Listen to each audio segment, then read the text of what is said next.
The Philadelphia landscape is shifting beneath our feet.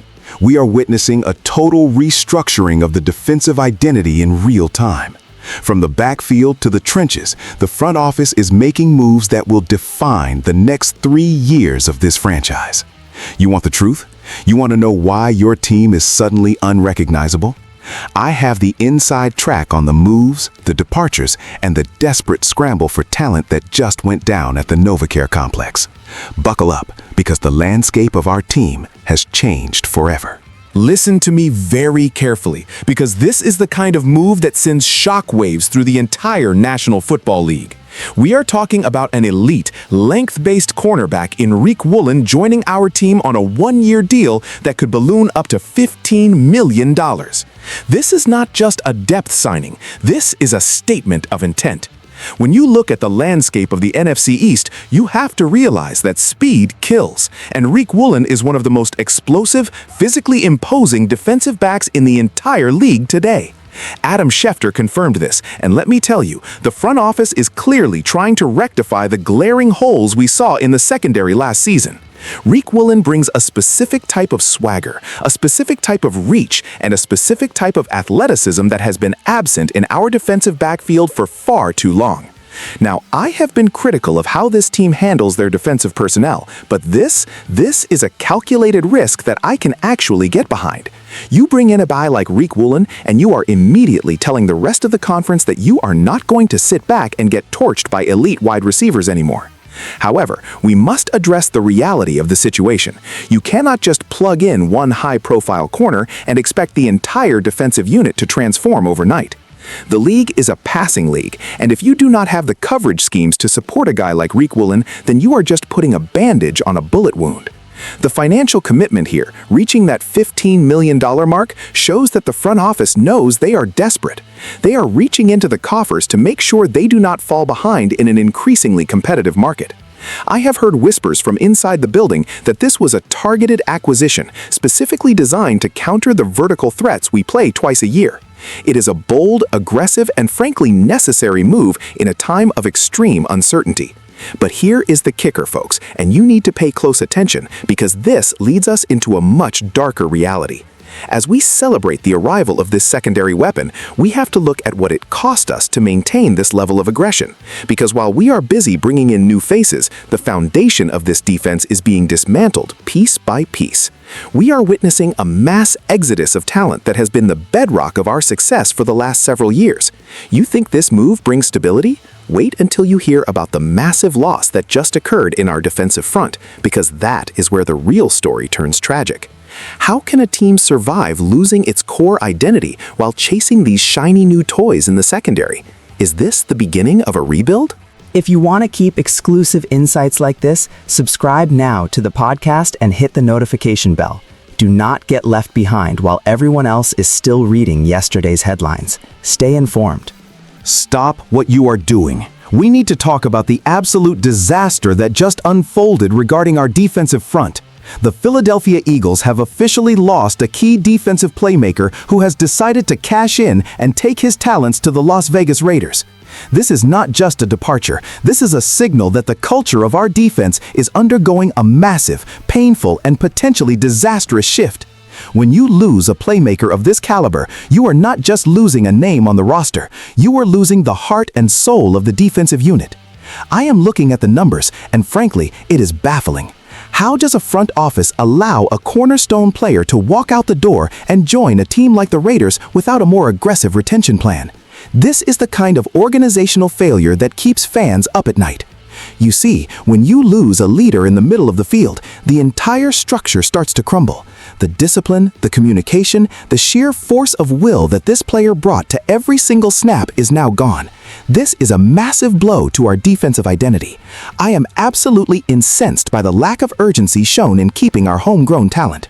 You cannot replace that kind of institutional knowledge with a bargain bin free agent or a rookie in the draft. It just does not happen.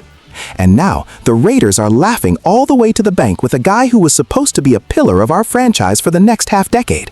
We are talking about a player who demanded double teams, who changed the way opposing offensive coordinators called their plays, and now he is wearing black and silver.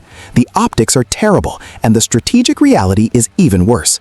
This move leaves a void that is going to be exploited by every competent quarterback in the NFL. Are we really supposed to sit here and believe that the front office has a plan to replace that level of production? I have my doubts, and quite frankly, the numbers do not lie. We are hemorrhaging talent, and it's happening right before our very eyes. But as bad as this loss is, it's only the tip of the iceberg. You think losing one playmaker to the Raiders is the end of the nightmare? You are dead wrong. We are looking at a total collapse of our defensive rotation. The list of departures is growing by the hour, and it is going to break your heart. If you think the secondary move was a fix, you need to prepare yourselves for the absolute carnage happening elsewhere. What happens when the entire backbone of your defensive unit simply vanishes in the span of 48 hours? That is the question we are facing right now. This is a catastrophe, plain and simple. I told you, I warned you, and now it is happening. The news is confirmed, and it is as bad as we feared. Jalen Phillips has packed his bags for the Carolina Panthers, Nakobe Deans is heading to the Las Vegas Raiders, and Reed Blankenship has signed with the Houston Texans. 3 starters, 3 integral pieces of our defensive scheme, gone, just like that. It is an absolute gut punch to the faithful in Philadelphia. How in the world does a team that expects to compete for a championship let 3 starters walk out the door in a single free agency window? Jalen Phillips was supposed to be the future of our pass rush. Nakobe Dean was the heartbeat of our linebacker core, the guy who called the plays and kept everyone in position. And Reed Blankenship, he was the overachiever, the guy who played with a chip on his shoulder and brought a toughness that this city craves. To lose all 3 of them is not just an inconvenience, it is a total failure of roster management. I am looking at the reports from CBS News and the reality is sinking in. This is not a transition, this is a fire sale. You have to wonder what the strategy is here. Are we punting on this season before it even begins? Are we banking on unproven commodities to fill these massive gaps? It is irresponsible, and frankly, it is insulting to the fans who spend their hard-earned money to watch this team play. You look at Jalen Phillips going to the Panthers, and you see a player who is ready to explode, and now he's doing it for someone else. You look at Nakobe Dean, and you see the intellect that defined our defense, now operating in a different system. This is what losing looks like. This is what poor planning looks like. I've covered this league for a long time, and I have never seen a team just wave the white flag on their defensive core like this. The intensity of this situation cannot be overstated. We are looking at a defense that will have to learn an entirely new language, new rotations, and new chemistry in the span of a few months. It is impossible to expect success under these conditions. The domino effect of these departures is going to be felt in Week 1, Week 10, and potentially into the playoffs if we are even lucky enough to make it there. My question to you, the fans, is this. How much more can this organization ask you to endure before they start delivering on their promises? Because right now, the defensive side of the ball is a wasteland. But amidst this chaos, the front office is trying to distract us with some offensive maneuvers. Is it enough to save the season? While the defense is burning to the ground, the man in the front office is trying to put out the fire with a garden hose.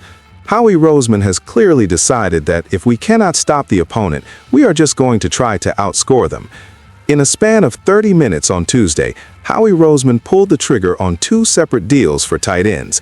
It is a frantic, high-speed move that screams desperation. You have to understand the logic here. If you cannot trust your defense to get off the field, you need to control the clock, move the chains, and keep your own defense on the bench for as long as possible. That is the only way this makes sense. But is it enough? Howie Roseman is known for these types of late-stage adjustments, but 2 tight ends in 30 minutes? That is a move made by a man who realizes his team is falling apart.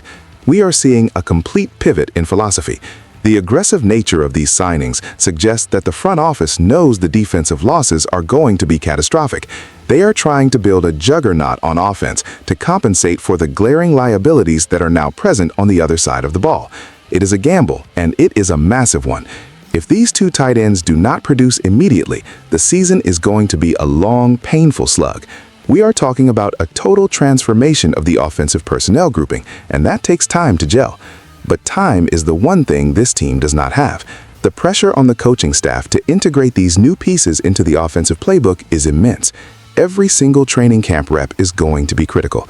We are watching a team that is trying to reinvent itself on the fly, and the margin for error is razor thin. You look at the history of these types of moves, and rarely do they result in a Super Bowl run. Usually, it is a sign of a team that is trying to plug holes in a sinking ship. Howie Roseman is a master of the salary cap, but you cannot manage your way out of a talent deficit. If the defense cannot get stops, it doesn't matter how many tight ends you have on the roster, you are still going to lose. The urgency here is palpable, but the strategy is questionable at best. We need to see if this offensive firepower can actually carry the weight of a team that just lost its defensive identity in a heartbeat. We are at a crossroads. We have a new corner in Rick Woolen. We have lost our defensive heart and soul to the Raiders and others, and we have a front office scrambling to sign offensive weapons to cover the cracks. The Philadelphia Eagles are currently a team in flux. Are they a contender that is just retooling, or are they a team in a tailspin trying to catch their breath? I want to hear from you. Do you believe these moves are enough to keep us in the hunt, or has the front office finally gone too far? Drop your comments, let your voices be heard, and stay tuned because this is far from over. This is the reality of the game, and we are right in the thick of it.